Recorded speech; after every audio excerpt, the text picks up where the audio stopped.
नमस्कार, मैं जितेंद्र कुमार। साथियों, कांग्रेस कभी भी सड़क की पार्टी नहीं रही, लेकिन इस बार कांग्रेस का मैनिफेस्टो सड़क पर ही तैयार हो रहा है।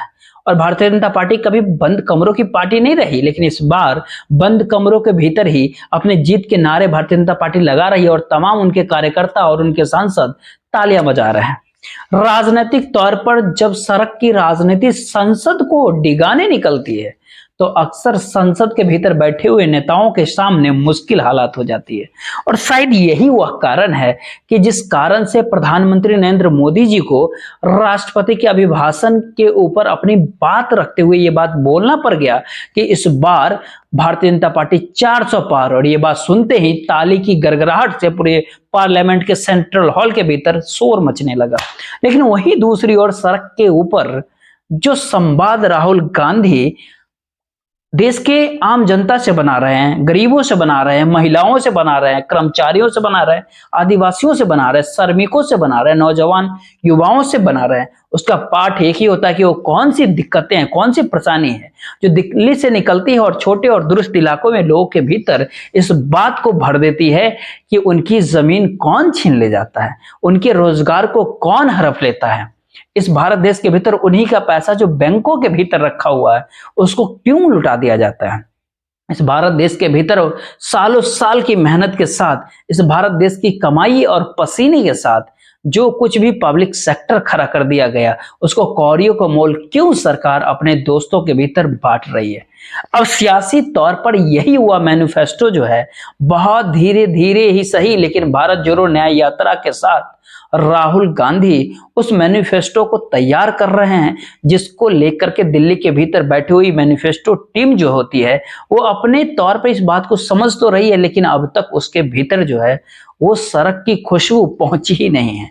लेकिन अभी मैनिफेस्टो धीरे धीरे तैयार हो रहा है और ये घबराहट जो है दिल्ली के भीतर भारतीय जनता पार्टी की सत्ता के सामने उभरने लगी। क्योंकि राजनीतिक तौर पर पिछले 10 सालों का पूरा कच्चा चिट्ठा उपलब्धियों के साथ भारतीय जनता पार्टी रखने में कोई कोताही बरतती नहीं है। संसद के भीतर प्रधानमंत्री नरेंद्र मोदी जब भाषण देते हैं, तो 10 साल की उपलब्धियों के साथ आने वाले समय में भारत की इकोनॉमी कैसे दुनिया के ऊपर राज करेगी, इसको बाखूबी कहते हैं। आने वाले समय में कितने बड़े निर्णय इस देश को लेकर के लिए जा सकते हैं, जिसको इस देश विकसित राष्ट्र बन जाएगा, जिससे उसको बताने में कोई कोताही कभी वो बरतते नहीं है। अतीत को निशाने पे ले लेते हैं, भविष्य को साधते हैं और वर्तमान के भीतर अपने जीत के ऊपर मोहर लगाने की स्थिति पैदा कर देते हैं। ये काबिलियत और ये हुनर जो है प्रधानमंत्री नरेंद्र मोदी में है, इससे कोई इनकार कर नहीं सकता है।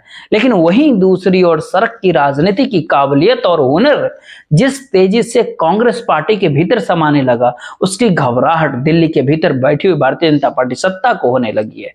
क्योंकि बहुत ही छोटी छोटी बातें जो है, बहुत ही छोटी छोटी चीज जो किसी प्रोजेक्ट के नाम पर किसी आदिवासी की जमीन ले ली गई, किसी मैन्युफैक्चरिंग या एमएसएमई में या मुद्रा योजना के तहत या सीधे बैंक ट्रांसफर के पैसे से भी जिंदगी जो है क्यों नहीं पटरी पे आ रही है इस देश के आम गरीबों जनता की। और संसद के भीतर प्रधानमंत्री नरेंद्र मोदी खुद को ओबीसी कहते हैं, उसके बाद सड़क पर जब रैलियां करते हैं तो उसके भीतर अमीर गरीब का जिक्र करते हैं, उन जातियों को दरकिनार क्यों कर देते हैं जिन जातियों के ऊपर भारत देश का सच टिका हुआ है। इन सारे बातों के भीतर वह कौन सा मैनिफेस्टो है जो सड़क के ऊपर तैयार हो रहा है, वह कौन सी राजनीति है देश की जो बंद कमरों में अपने जीत के ऐलान कर रही है, गारंटी दे रही है। आज इसी बात को समझने की जरूरत है। तो सबसे पहले हम बंद कमरों के उस राजनीति का हिस्सा का जिक्र करते हैं, जिसको प्रधानमंत्री नरेंद्र मोदी ने कल जो है ठोक ठोक करके बताया कि प्रधानमंत्री जी बोल रहे थे कि भारतीय जनता पार्टी 370 और एनडीए 400 पार। इसके पीछे की पूरा खेल का एक बहुत लंबी रेखा है और आने वाले समय में चकाचौंध ही चकाचौंध वाली बात होगी। पहले प्रधानमंत्री नरेंद्र मोदी जी की बात सुनना चाहिए, जो कुछ देर पहले ही उन्होंने कहा है। जरा देखिए। मजबूत अर्थव्यवस्था को आज पूरी दुनिया सराह रही है, पूरी दुनिया उससे प्रभावित है। और जब विश्व संकट से गुजर रहा है तब तो उनको और ज्यादा अच्छा लगता है। G20 समिट के अंदर सारे देश ने देखा है कि पूरा विश्व भारत के लिए क्या सोचता है, क्या कहता है, क्या आशा करता है।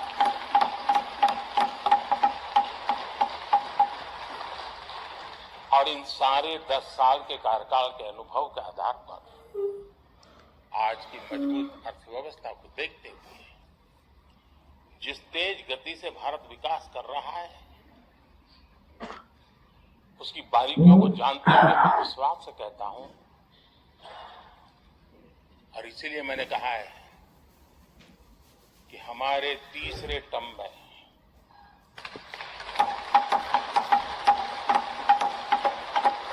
भारत दुनिया की तीसरी बड़ी आर्थिक ताकत बनेगा।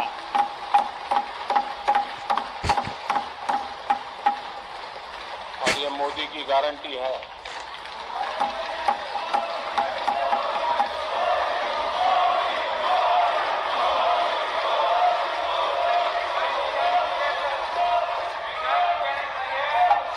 और अब की बार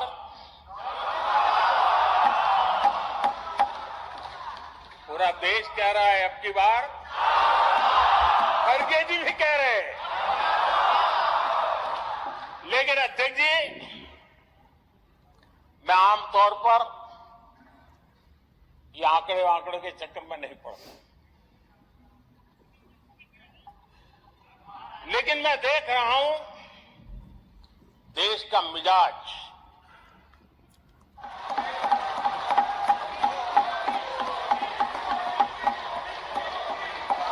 बीजेपी को 370 सीट और एनडीए को 400 पार। जब इतना आत्मविश्वास है तो फिर प्रधानमंत्री या फिर क्या सरकार के नीतियों को एक पल के लिए जरा जांचना पड़ेगा। आखिर क्यों जरूरत पड़ गई सरकार को इस भारत देश के भीतर में 1,500 से ज्यादा रथों को दौड़ाने की, वह भी नौकरशाही के आश्रय, और यह कहने की इस भारत देश के 2.5 लाख पंचायतों के भीतर जाइए, विकसित भारत का सपना दिखाइए, संकल्प यात्रा दिखाइए, बाकायदा जीपीएस सिस्टम चलेगा, ड्रोन से फोटोग्राफी, और नरेंद्र मोदी की गारंटी के नाम पर ये गाड़ियां भारत देश के भर में दौड़ती हुई नजर क्यों आने लगेगी। अगर उपलब्धियों का खाचा अगर इतना बड़ा होता था 10 साल के भीतर, जो करीब 250 से ज्यादा स्कीम इस भारत देश के भीतर में लाई गई, उसके भीतर भी 40 स्कीमें ऐसी होती है जो केवल प्रधानमंत्री के साथ और उनके नाम से जुड़ी होती है। उन योजनाओं को लेकर के किसान भी उसके दायरे में, इस देश के भीतर गरीब लोग को मिलने वाला प्रधानमंत्री आवास योजना भी उसके भीतर आता है। लेकिन इन सारी परिस्थितियों से हट के 2014 के भीतर लगाया गया पहला नारा नमामि गंगे, वह भी जो है टारगेट को बार बार क्यों पूरा नहीं कर पाता। और आज के दौर में भी जो नमामि गंगे के दायरे में आने वाला सीवेज सिस्टम होता है, उसका केवल 20% ही पूरा क्यों हुआ है। उसके बाद स्मार्ट सिटी की बात आती है। 100 स्मार्ट सिटी तो दूर की बात है, जो पैसा वर्ल्ड बैंक से लिया गया, जो पैसा एशियन डेवलपमेंट बैंक से लिया गया, जो पैसा अमेरिकी एजेंसी और इंटरनेशनल डेवलपमेंट से उससे लिया गया, जो प्रचार प्रसार के भीतर दुनिया के टॉप मोस्ट कंपनियों को लगाया गया, जिसके भीतर पीडब्ल्यूसी होता है, जिसमें मैकेंजी होता है, जिसके भीतर लियोसिस, जिसमें बॉस जैसे कंपनी होता है। इन तमाम चीजों के बाद उपलब्धियां सरकार के साथ क्यों नहीं जुड़ पाई। अगर ये परिस्थिति है तो इन सबके बीच 15 लाख रुपए अकाउंट में, 2 करोड़ नौकरियां साल में हो, बुलेट ट्रेन का चलना हो, किसानों की आय दोगुनी हो, एक लंबी लिस्ट है। उसके भीतर भी मनरेगा का सवाल, वहां से जुड़े मजदूरों का सवाल, जिनके पास आधार कार्ड नहीं, वैसे करोड़ों मजदूरों को दरकिनार कर दिया गया। क्यों किया गया? अगर चकाचौंध की परिस्थिति है तो क्या सच में ऐसी स्थिति होती है जिसके भीतर में उज्ज्वला योजनाओं को ही अगर शामिल किया जाए, आयुष्मान भारत योजना को रखा जाए, स्किल इंडिया को रखा जाए, मुद्रा योजना को रख लिया जाए, हम इन सारी बात करेंगे। लेकिन सवाल उठता है कि आखिर बंद कमरे की पार्टी भारतीय जनता पार्टी कभी नहीं रही, लेकिन बंद कमरों के भीतर, बंद कमरे में वो जीत का ऐलान कर रही है। तो फिर किस बात की घबराहट है कि इस जीत का ऐलान अपने कार्यकर्ताओं के हौसलों बढ़ाने के लिए, या फिर साथ बैठे सांसद ताली के साथ जोश को अपने भीतर संभाले और इस बात को समझ ले कि वो जीत गए हैं। कहीं ये घबराहट सड़क से उड़ती हुई आंधी को लेकर के तो नहीं है, क्योंकि राहुल गांधी के काफी छोटे छोटे सवाल होते हैं, सड़कों पे होते हैं, उन सवालों के काफी जवाब छोटे छोटे होते हैं। ये केवल हक की लड़ाई है। इस भारत देश के भीतर में अपने अधिकार की लड़ाई होती है, न्याय की लड़ाई होती है। कौन जमीन ले जाता है, कौन कॉर्पोरेट रईस हो जाता है, इस भारत देश की इकोनॉमी इतनी बड़ी कैसे हो जाती है, उसमें आम लोगों का योगदान कुछ होता है या नहीं होता है।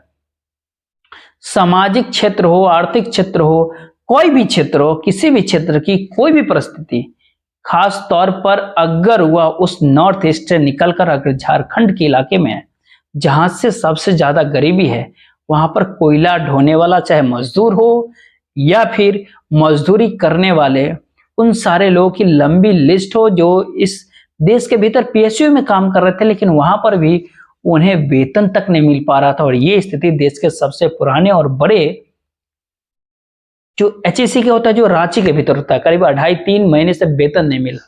क्यों नहीं मिला? अगर देश के पास इतना ज्यादा पैसा है तो फिर उसको कमजोर कर कॉर्पोरेट के हाथे में सौंप दिया जाएगा। दरअसल मैनिफेस्टो के आने वाले समय में कांग्रेस जिस मैनिफेस्टो को रखेगी ये उसके हिस्से के दायरे में आता है। उस मैनिफेस्टो के भीतर 10 पॉइंट क्या क्या बड़े होंगे, जो उससे पहले जरा है इस देश की सामाजिक, सांस्कृतिक, आर्थिक इन सारी परिस्थितियों के मद्देनजर राहुल गांधी जिन मुद्दों को लगातार सड़कों पे उठा रहे हैं आम जनता के सामने, उसको समझने की जरूरत है। उसके लिए संसद भवन की जरूरत नहीं, सड़क काफी है। देखिए जरा। दलित कितने, आदिवासी कितने जानते हो? एक नहीं है। आप उनकी मैनेजमेंट की लिस्ट निकालो, आपको उसमें एक ओबीसी मिलेगा, एक आदिवासी नहीं मिलेगा।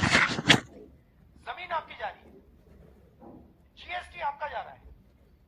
अदानी जी को बैंक लोन मिलता है ना, कहां से मिलता है? सरकारी बैंक से मिलता है ना। सरकारी बैंक का पैसा कहां से आता है? अपने जेब में देखो, यहां से आ रहा है, टैक्स से आ रहा है। तो आप टैक्स दे रहे हो, आप पैसा दे रहे हो, आप अदानी जी को अपनी जमीन दे रहे हो। उनकी कंपनी में आपका एक आदमी नहीं, उनकी कंपनी में उनके मित्र हैं, उनके खास लोग हैं,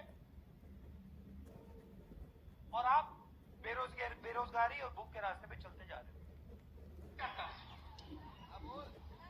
कि देश में 8% आदिवासी, 15% दलित। 8 और 15 कितना हुआ? 23। कहां जाता है 50% ओबीसी वर्ग? कितना हुआ? 73 हो गया। अब 73% आबादी है तो 50% लिमिट। अब जिन बातों का जिक्र सड़क पे राहुल गांधी कर रहे हैं मैनिफेस्टो का वो हिस्सा होता है। और चुनावी मैनिफेस्टो के भीतर अगर आम जनता की बात अगर दर्ज हो जाए तो आम जनता को वो अपना मैनिफेस्टो लगने लगता है और उसको ऐसा लगता है कि उसकी बात का जिक्र कहीं ना कहीं हो चला है। अब चंद्रयान का जिक्र कर लीजिए, G20 का जिक्र कर लीजिए, भारत देश की उपलब्धियों में इस भारत देश की बढ़ती हुई इकोनॉमी का जिक्र कर लीजिए, इस बात का जिक्र कर लीजिए कि नीति आयोग ने कह दिया तो फिर कह दिया कि देश में गरीबी अब नहीं है तो फिर नहीं है। लेकिन इससे कोई सरोकार आम जनता के होते ही नहीं है।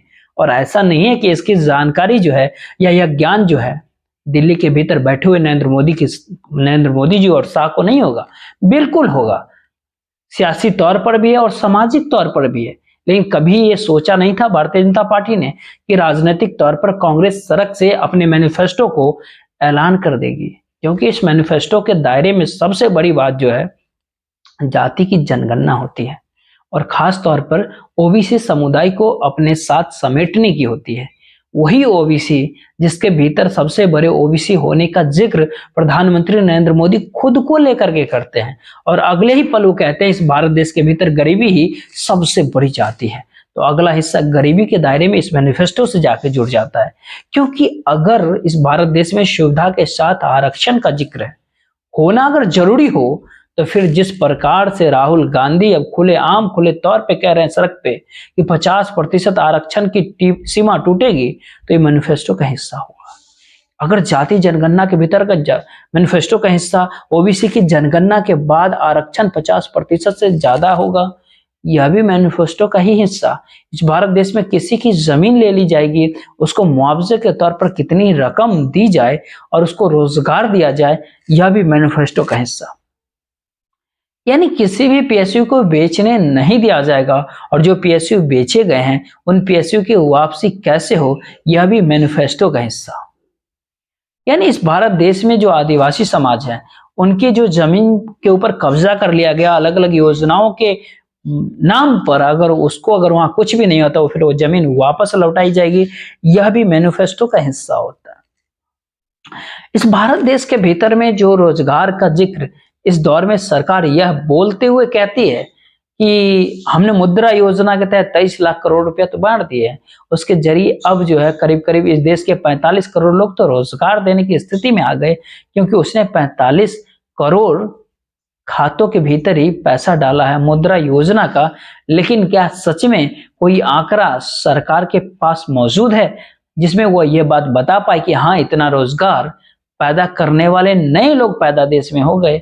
ये परिस्थितियां भी नहीं है, तो खुलेआम खुले तौर पर रोजगार की परिस्थितियों को दायरे में रख करके मैनिफेस्टो का हिस्सा कैसे बनाया जाए, यह भी मैनिफेस्टो का हिस्सा ही होगा। अब जो कॉरपोरेट ने कब्जा कर लिया जिन जगहों के ऊपर, जिन जमीन के ऊपर, उसकी वापसी कैसे होगी, उसके कौन सा रास्ता बने, यह भी मैनिफेस्टो का हिस्सा होगा। कॉरपोरेट अगर स्वस्थ प्रतियोगिता में अगर शामिल होता है, अगर वह राजनीतिक लाभ पाकर अगर नहीं बना है तो फिर ठीक है। अगर सत्ता ने अपनी दोस्ती की खातिर इस भारत देश के संपत्तियों को, कौड़ियों को मोल अगर दे दिया है, तो उसको फिर व्हाइट पेपर के तौर पर लाया भी जाएगा और उसको जो है वापस भी ले लिया जाएगा। यह भी मैनिफेस्टो का हिस्सा होता है।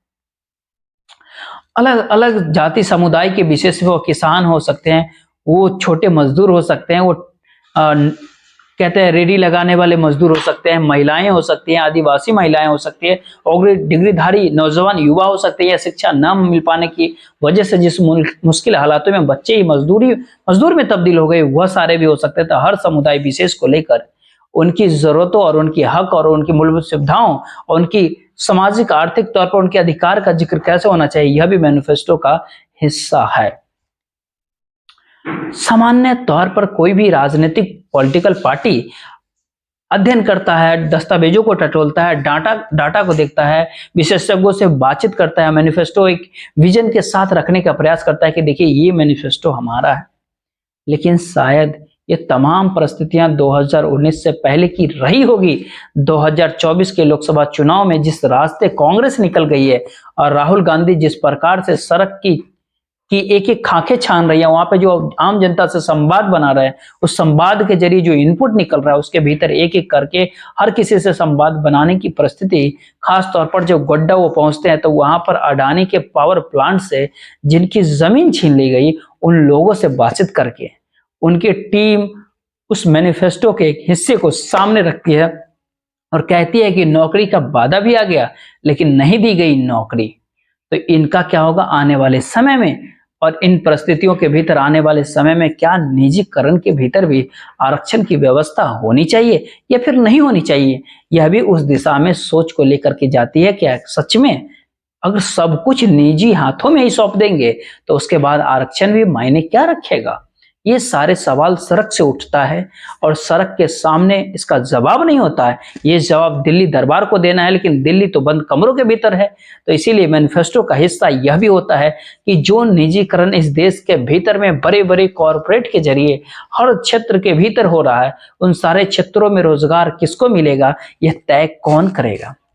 और क्या सच में इस देश के सार्वजनिक सेक्टर को बचाया नहीं जाएगा जो सरकार के अधीन आता है? क्योंकि इस भारत देश के भीतर में तो शिक्षा भी निजी हाथों में थमा दी गई, यहां तक कि हेल्थ सर्विसेज भी वह भी निजी हाथों में दी गई। इस भारत देश के मीडिया भी कॉरपोरेट के हाथों में थम गया। तो बचा क्या है? सब कुछ अगर निजी हाथों में थमा दिया जाए तो पहली बार इस मैनिफेस्टो के जरिए या इस भारत देश को 2024 के चुनाव के भीतर यह भी परीक्षण करना होगा कि निजीकरण का मतलब भारत के भीतर क्या होना चाहिए और क्या है। और अगर जातीय जनगणना के बाद आरक्षण 50% अगर पार कर रहा है तो उसके दायरे के भीतर कौन कौन से सेक्टर शामिल होंगे, और उन सेक्टर के भीतर अगर कहीं पर भी ना ओबीसी है, ना शेड्यूल कास्ट है, ना शेड्यूल ट्राइब्स है, जो मिला करके करीब करीब 73% हो जाते हैं, तो फिर इनके लिए रास्ता और इनकी भागीदारी के हक का जिक्र फिर कौन करेगा? यह भी पहली बार होती है। यानी ये कहे सियासी तौर पर सड़क से संवाद बनाने की स्थिति में राहुल गांधी को भी मथ रही है, कांग्रेस को भी मथ रहा है। और समझिए कि इस प्रक्रिया के भीतर जिस मैनिफेस्टो का जिक्र अब होने लगा है, हो चला है, उस मैनिफेस्टो की आवाजों को सुनकर दिल्ली के भीतर घबराहट इस बात को लेकर के होती है कि संसद पार्लियामेंट के भीतर तो 370 और 400 पार का नारा लगा सकते हैं। संसद पार्लियामेंट के भीतर दुनिया के तीसरी बड़ी इकोनॉमी बनने का जिक्र किया जा सकता है। संसद पार्लियामेंट के भीतर G20 की सफलता का राग अलापा जा सकता है। लेकिन इस संसद के भीतर कौन कहेगा इस भारत देश के किसानों की बदहाली कैसी है? कौन ये बात कहेगा कि मजदूरों की त्रासदी इस देश में कैसे हो चली है? कौन कहेगा कि इतनी बड़ी संख्या में पब्लिक सेक्टर के भीतर काम करने वाले आम कर्मचारी और अधिकारियों की नौकरी छिन गई, कितनों को वेतन नहीं मिल रहा है और पूरा का पूरा सिस्टम कॉन्ट्रैक्ट के हाथों में थमा दिया गया? ये आवाज कहीं दूसरी जगह से नहीं बल्कि सड़क के ऊपर इस भारत जोड़ो न्याय यात्रा के साथ चलते समय राहुल गांधी के कानों में पड़ती है। उनकी टीम उसको दस्तावेज के तौर पर तैयार करती है। अब सियासी तौर पर ये सारी परिस्थितियां एक समय वामपंथियों के साथ कभी रही होगी, जब वो इस बात को मान के चलते थे कि सड़क की आवाजों को अगर संसद के भीतर मैनिफेस्टो के तौर पर अगर नहीं पहुंचाया गया और उसको लागू नहीं किया गया तो इस भारत देश के भीतर में गरीब और अमीर के बीच की जो बहुत लंबी रेखा जो है ना, वो खाई में तब्दील हो जाएगा, जिसको पार पाना काफी मुश्किल होगा। इसी दौर में वर्ग संघर्ष नहीं होता, लेकिन इस दौर में अमीर और गरीब की परिस्थितियों के दायरे में इस भारत देश का ओबीसी समाज, इस देश का दलित समाज, इस देश का आदिवासी समुदाय, इस देश का कमजोर तबका, सभी का जिक्र हो रहा है। यानी भारत की राजनीति के भीतर यह एक बदलाव है, उस ताजे हवा की तरह होती है जिसकी खुशबू हो सकता है कि दिल्ली दरबार को अच्छा ना लगे, क्योंकि आदिवासी की आबो हवा के भीतर वो खुद को अच्छा महसूस कर नहीं पाता है। उसको ऐसा लगता है कि आदिवासी कहाँ चल करके आ गए जो उसके साथ बैठ गए। ये परिस्थिति इस भारत देश के भीतर में सब प्रांत सोच करके साथ जोड़ते हैं, जिसको भारतीय जनता पार्टी की राजनीति ने इस दौर में आत्मसात कर लिया। और यही कारण है कि जो भारतीय जनता पार्टी को ऑक्सीजन आरएसएस के उन संगठनों से मिलता था जिसके सरोकार आम जनता से रहते थे, वह भी राजनीतिक सत्ता की जीत के साथ साथ जो है गायब हो गए। और स्वयंसेवक भी राजनीतिक कार्यकर्ता के लिए भारतीय जनता पार्टी के साथ जुड़ गए, क्योंकि वही उसकी जरूरत और वही उसका कद उसको दिखाई पड़ने लगा। यानी ये कहे कि एक बहुत बड़ा वैक्यूम इस देश के सामने इस दौर में आ गया। और सबसे बड़ी बात आखिरी में यही कह दे कि वामपंथियों का इस भारत देश के भीतर सुपरा साफ होना राजनीतिक तौर पर, सियासी तौर पर, इसी दौर में आरएसएस धीरे धीरे शिथिल पड़ते हुए खत्म होने की कगार पे आ गई, जहां पर उसके पास आज के दौर में जमीन की हवा की कोई आबो हवा नहीं होती। रांची के भीतर एचएससी के बाहर बैठे हुए तमाम ट्रेड यूनियन होते हैं, लेकिन वहां पर भारतीय मजदूर संघ नहीं होता। बीएमएस जो एक मजदूर संगठन होता है, लेकिन उसकी मौजूदगी नहीं दिखाई देती है, क्योंकि वहां पर वो अगर बैठेगा तो सवाल उठेगा कि इस भारत देश के भीतर हैवी इंडस्ट्री के मिनिस्टर क्या करते हैं। और ये आवाज सुनने की आदि दिल्ली रही नहीं। दिल्ली तो सत्ता की जीत के साथ मतलब तमाम मलाई आरएसएस को भी खिलाने को तैयार है। अगर उसके कहने पे चले तो फिर कहने पे चल पड़ी, यह अंदेशा किसी को नहीं होता। एक कांग्रेस सड़क की राजनीति और धूल के बीच रह करके उन सारे संवादों को सुनेगी, उन बातों के जरिए भारत के उस पटल पे जिसने अभी दिल्ली की सियासत का राज रहा, उसमें वो खुद को बदलेगी और मैनिफेस्टो के जरिए उन मुद्दों को उसके ऊपर अंकित करेगी, जिसमें लोगों को ये बात सच में महसूस होने लगे कि हाँ, उसी की हाँ आवाज है, उन्हीं के बोले हुए शब्द हैं। ये हो सकता है ऐसा। मैनिफेस्टो कमेटी के भीतर चिदम्बरम साहब ये बात को ना समझ पाए, लेकिन उनको समझना पड़ेगा, क्योंकि राजनीतिक यात्रा है, ये सामाजिक यात्रा है, आर्थिक यात्रा है। इसीलिए ये भारत जोड़ो न्याय की यात्रा है जिसको निकाल रहे हैं। और वहीं दूसरी ओर संसद के भीतर जीत का शोर होता है, और बहुत बड़ी जीत का शोर होता है। उससे भी बड़ी चकाचौंध और उसके भीतर लिपटी हुई जीत का शोर होता है, जिससे जीत ही जीत होती है, जहां पर हार का कोई मतलब ही नहीं होता, क्योंकि हार शब्द आते ही सत्ता ढहढहा करके गिर जाएगी और उनके पास एक ही नायक होता है, एक ही चेहरा होता है, एक ही आवाज होती है, उसी के आसपास सब कुछ होता है। लोकतंत्र का मंदिर भी वहीं सिमटकर सच में राज दरबार में तब्दील हो गया है। और वहीं दूसरी ओर सड़क की आवाज जो है अब इस बात से खुश हो जाती है कि उसको संसद के भीतर पहुंचकर यह कहने की जरूरत नहीं होगी कि इस भारत देश के भीतर में क्या कुछ अपने सत्ता कि मित्रों ने सत्ता को दे दिया और सत्ता ने अपने मित्रों को क्या कुछ दिया। और इस दौर में इस धंधे और गंदे की परिस्थिति के भीतर राजनीतिक फंस करके रह गई, जहां पर पॉलिटिकल फंडिंग सिर्फ एक ही को मिलेगी और उस फंडिंग को मिलने की जिद के बाद जो है इस भारत देश के भीतर एनओसी सिर्फ एक को मिलेगा। ऐसी परिस्थिति इससे पहले कभी नहीं थी जो इस दौर में आ गई है। तो टकराव सच में बंद कमरों के भीतर के मचते हुए जीत के शोर का होता है, वहीं दूसरी ओर सड़क से उठती हुई इस आवाज का होता है जिस भारत देश में चुनावी मैनिफेस्टो को तैयार करती है। देखते रहिए, अभी बहुत हवा और बहना बाकी है। जय हिंद, जय भारत।